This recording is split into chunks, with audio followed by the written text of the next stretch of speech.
السلام عليكم ورحمة الله وبركاته. عاملين ايه؟ حلوين يا رب تكونوا بخير. هنعمل النهاردة صينية كفتة فراخ بالبطاطس، اقتصادية وموفرة جدا وطعمها في منتهى الجمال.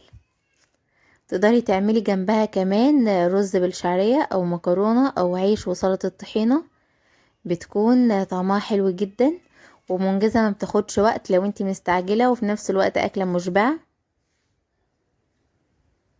من نص كيلو بانيه بس هنعمل الكمية اللي انت شايفاها دي او الصينية اللي انت شايفاها دي. يلا بينا بقى نشوف الطريقة بتاعتنا. معايا كده نص كيلو من البانيه، ولو اوراق عادي جدا مفيش مشاكل. هننزل بقى في الكبة بتاعتنا، وهننزل ببصلة وقرن فلفل وعودين من البقدونس، وهنبتدي نديهم كده ضربة. بعدين هننزل بالبهارات بتاعتنا، معلقة فلفل اسمر ومعلقة هريسة وكاري، 7 بهارات، بهارات فراخ.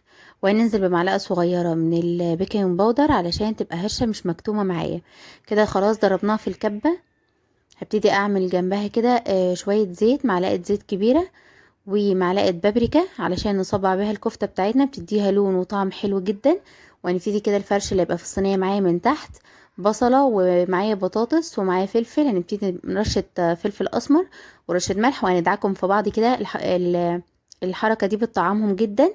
وابتدي كده ارص كده شرايح من الطماطم معايا، وهنبتدي نصبع الكفتة بتاعتنا.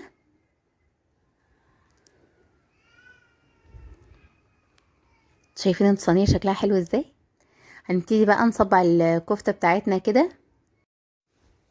هنبتدي نبل ايدينا كده بالزيت والبابريكا اللي احنا عاملينهم. البابريكا على فكرة مش بتدي شكل بس وحلو وطعم حلو كمان، وبتدي لون كمان جميل. وهنبتدي نرصها في الصينية، طبعا الحجم اللي انت حباه.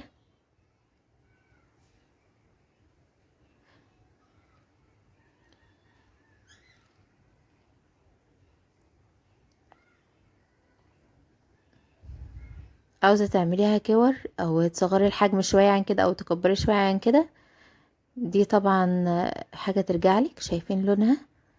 شايفين الشكل؟ بتبقى هشة ومش بتكش وطعمها في منتهى الجمال.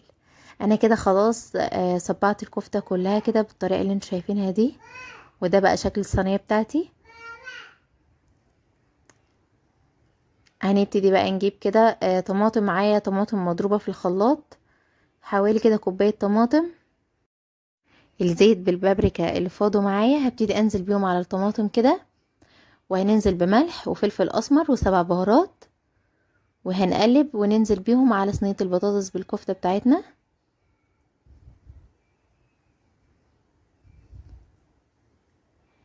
كده تمام، بقت جاهزة معايا، ما بتاخدش منك وقت على فكرة، ومنجزة وسهلة وسريعة جدا.